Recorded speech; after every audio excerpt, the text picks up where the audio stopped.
What is up, guys? How are we doing? How are we doing? We got a new subscriber last night. Thank you so much. I appreciate your support and welcome to the team. I recommend my trauma dumping playlist. It gets you to know me the most, has my whole life story on it. But a football playlist, movie review playlist, rants, political rants, Twitch, Discord, whatever you may want to watch. But even if you're just here for one video, I appreciate you taking your time, which is the most valuable thing on earth, to watch me. Thank you. So, Gen V, I'm a little late. The first 3 episodes dropped last Wednesday, and we got episode 4 yesterday. So, I'm gonna just briefly mention the first 3 episodes, and this is gonna be more of an episode 4 review. But, before we get into it, okay? This show has politics in it. It's getting political. It's kind of unavoidable to talk about. You're not here to hear my political opinion, so I'm not going to give my political stances here. If you're interested in my political stances, you can go look at my political videos. There are going to be times where I am going to need to talk about, the politics within the show. So, I know that this has been a divisive show and whatnot, but I'm not here to bash, weigh in on how I feel about what they're saying. Just here to talk about the show that we enjoy, or maybe you hate. Who knows? Or I don't know, maybe I got it backwards. Maybe I should not watch the show, make it all about politics, and then get a million views. Looking at you, the critical drinker. Whoops.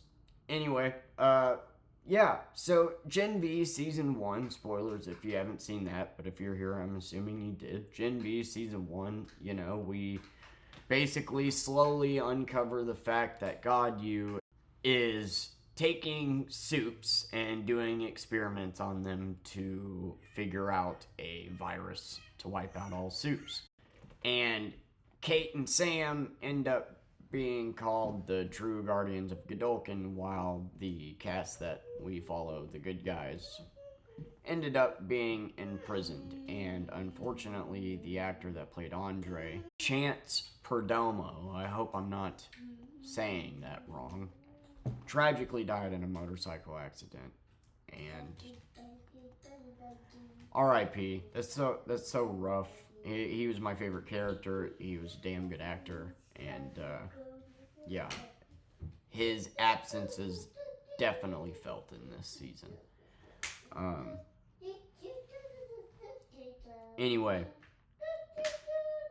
and yeah, Sam and Kate, Sam being under the spell of Kate, feel nothing, go on and end up being on Team Homelander, and the season 4 of The Boys ends with a little tie-in to them helping Homelander and whatnot. So they're getting all the glory while the real heroes are imprisoned. So we open season 2 with Emma and Jordan getting out of this prison or whatever. I don't know if it shows us how long they were there, but yeah, they've been imprisoned here, and they get into the van, and we find out in the van that Marie escaped. And once they finally get to their destination, who is there to greet them? Well, Kate. And it's then that we find out that Andre's character died in the show, and by basically trying to escape like Marie, and he had the same condition as his dad and pushed himself too hard trying to escape and passed away. So basically, in the first 3 episodes, to sum them up quickly, Emma and Jordan go back to God U. They're told to say shit that they don't really want to say, but they don't really have a choice. That it feels good to be exonerated after being wrongfully accused and to be back and blah blah. And we got a new dean whose name is Cypher, and he is like the exact opposite of the last dean. He is very pro making superhumans and pushing them to the best of their ability, and pro like us versus them. But there's definitely more to him, and I actually think he's a good guy, and we'll get into why. And they are trying to figure out where Marie is. Marie is off. She escaped from Elmira, and she's off looking for her sister. She ends up getting into a fight, and during that fight was videoed, and she's being tracked down by Dognot, the bounty hunter, which is hilarious. And Dognot ends up finding her. They fight. Starlight herself shows up and saves the day and says, hey, I need you to go into God U and find out what Project Odessa is. And so she doesn't want to, but because somebody actually filmed the fight, Emma and Jordan go after her.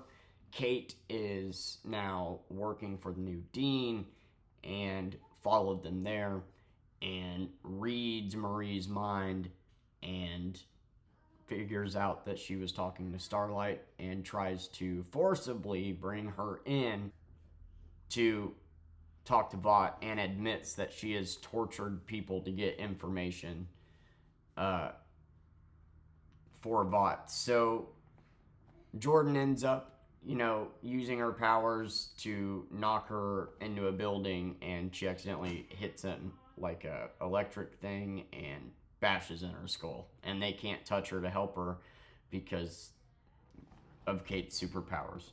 So that's basically episode 1. Episode 2, it turns out Kate is still alive. We thought she was dead, and she isn't.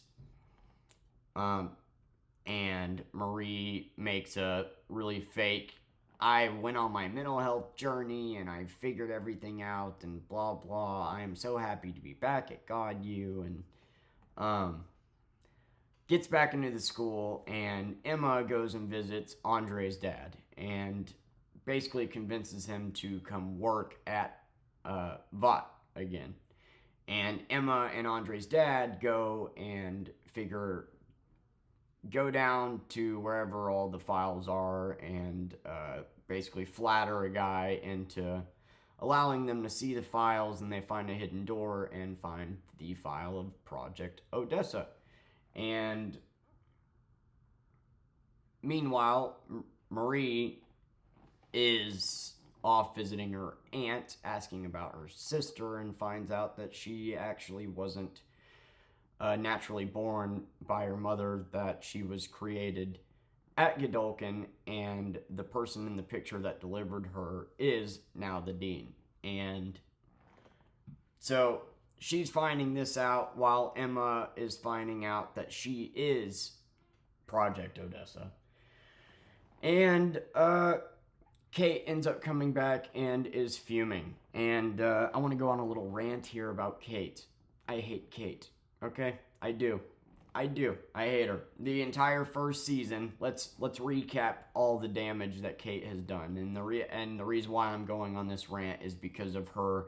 Do you know what it's like to have to go to school every day and see the people that tried to kill you? Kate, all right, a little bit of self-awareness would be nice here. You sat here and brainwashed your boyfriend while cheating on him and drove him to the point of killing himself, and then did the same thing to his brother.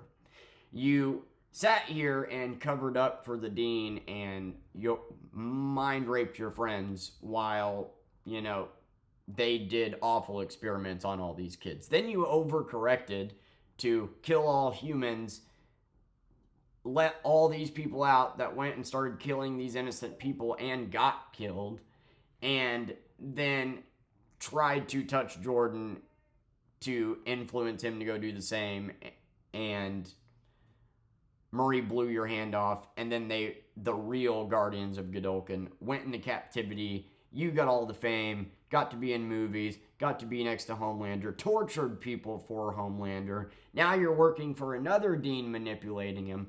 Tried to bring in Marie after all this time, forcibly, and then got your head accidentally bashed open. And now you're playing victim and saying, imagine what it's like. They don't have to imagine. Kate, you suck. All right? All right. Now that that's out of the way, where were we? So yeah, that's the big reveal, is that she is Project Odessa. And then we get into episode 3, and for the life of me, I can't seem to remember everything that happens in this episode. Kate was attacked, and they're blaming Starlighters. And Kate's pissed off about that and wants them to tell the truth, but they won't, because they don't want the news to be Soups turned on Soups. They want to strengthen the divide. So they say that Starlighters are the ones that attacked Kate. And Jordan is number 1 in the rankings. And they do a speech made for her that's supposed to be like, and you know, first trans person to be number 1 in the rankings, even though she's bigender, but that would be too confusing, so that they have to go with. Anyway, in her speech, she ends up revealing to everybody, like, Starlighters didn't attack Kate, I did. And that's how episode 3 ends. I do not for the life of me remember what else happened in episode 3. But anyway, so the first 3 episodes were kind of like meh, you know, but they weren't bad by any means. I just wasn't that hooked. But episode 4 definitely got me hooked. Now let's talk about episode 4. So episode 4, we open up right after Jordan revealed that she was the one that attacked Kate, and it was not met well. And the college campus tried to clean up, and we open with Firecracker on whatever the hell the show is called, Truth Bomb or whatever, saying that, you know, that these lies are just the woke agenda and blah fucking blah, and Jordan basically gets hated for telling the truth. And they end up setting up this fight between Marie and Jordan, the bloodbender versus genderbender. And yeah, so Jordan is ranked number 1 and is like the hated villain in this story that they're trying to shape for this fight. And Marie, the dean even says, like, you're going to lose, Marie's going to win, and that's how it's going to be. You don't have a fucking choice. And so to stop the fight, everybody comes up with a plan, and Kate actually agrees to work with them. She says another line that irritated me. I'm being like, what did she say, dude? Well, you know it. What did she say? I'm being forgiving and compassionate, even though that you tried to kill me. Okay, Kate. Okay, you compassionate being, you. Kate's powers don't work as well now. I forgot to mention that. Like, whenever she tells somebody to do something, they don't exactly do that thing. But anyway, to stop the fight, they end up trying to get dirt on Cypher. Because we don't know what his deal is, you know? He hasn't shown any superpowers. He seems to be very much for the superheroes. And so they go to his house. Meanwhile, Marie is going to have personal training with him. And the personal training with him is moving blood bags and trying to not make them explode, and levitating animals and trying to not make them explode. And really pushing her powers and making her realize how much she can actually do. And while that's going on, they break into his house. Kate tells the security guard to forget that we were ever here or whatever, and then he ends up fucking guarding them.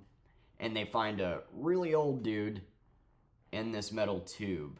My theory is that it's somebody that was a part of the original Odessa crew. One of them lit on fire, and it looks like maybe it could be him, or it could just be Godolkin himself. During the training, we get probably the most important part of the episode, where Cypher says, you know, I know that you found out that I delivered you. I know that you found out about Project Odessa and that you are it. You are the entire reason that this school was built. And you are that powerful. Could be the most powerful superhero ever. And she's like, yeah, right. Like, compared to Homelander. And then he stops and is like, also during this training, Marie senses in his blood that there's no compound V and that he's human. You know, so I actually think Cypher is a good guy. I don't think he's pro like Homelander. I think he actually wants to help Marie and is against Homelander, and the kids are actually making things harder for him. But anyways, after their training and he reveals all that, he texts Kate and says, hey, we live in a world of cameras, dumbass. You know, come and meet me. And they're getting ready for, Jordan and Marie are getting ready for the fight. And, Emma and her new friends have a plan, and basically Emma is going to shrink, go through the pipes, and bring Kate a little camera and record the conversation so they can get him to admit that he's human and, you know, let the campus know to stop the fight. And so Kate, very horribly, asks him these questions and is like, I know your secret, and like just really just gives it away with the way that she's saying it. But she then says, I know you're human, and he's like, oh yeah, you found out, okay, like, yeah. And then realizes that there's a camera. I kind of like Cypher. His deadpan like seriousness just kind of cracks me up, and he's a dick. And I do think his character overall has a good intent, but we'll see. Maybe I'm super wrong. But he realizes that she's recording, that there's a camera somewhere, gets the camera, and is like, very sloppy work. And the fight now begins, and Marie and Jordan kiss instead of fight. And then he says, watch this, and he takes over Jordan's body, mind, everything, and starts talking to Marie and says, you know, put your hand down, it doesn't do anything, which is what he said during the training, which lets her know that it's him using Jordan's body, basically, like a meat puppet with no strings attached, is what he says, I think, or a blood sack with no strings attached, something like that. And they fight, and really this was a test to see if Marie could levitate Jordan without making her explode, which she does. And it took, you know, her doing that on someone that she loved to really actually break through and be able to do that. I thought Jordan was a goner. Jordan's like probably my favorite character, actually, after watching the season back to back, because next to Andre. But yeah, I really like Jordan. And yeah, that's how the episode ends. And it's like, what the fuck? So this guy, it was a really good episode. Like I said, the first 3 I was a little meh about, but now that we know that the entire school was built and because of Marie, and that she literally could be so powerful that she could, if focused well and trained well, could actually stand her ground to Homelander is insane. And then Cypher just controlling an entirely new body is insane. I wonder if it has anything to do with the guy at his house. He said that it was his dad, and that maybe could be Godolkin or one of the people that got. No, it would have to be. Yeah, everybody else died a horrible death in the first scene of the show. So I'm guessing the old man is Godolkin, the guy that made it to the door and then passed out. That's my guess. And that somehow his powers are coming from that. Could be completely off, but who knows. This was a hell of an episode, though. Did my best to dance around the politics of it, because the first thing that it opens with is it. They're definitely heavy-handed with it, but I do think it serves the overall plot and what they're trying to say, and yeah, like, it doesn't ruin the show for me like it does some other people. And if it ruins the show for you because it hits a little too close to home, I get it. You don't want to be reminded when you're watching TV of, everything. So, but I'm digging it. Like I said, the first 3 episodes I wasn't huge on, but I did really like this 4th episode, and I'm locked in.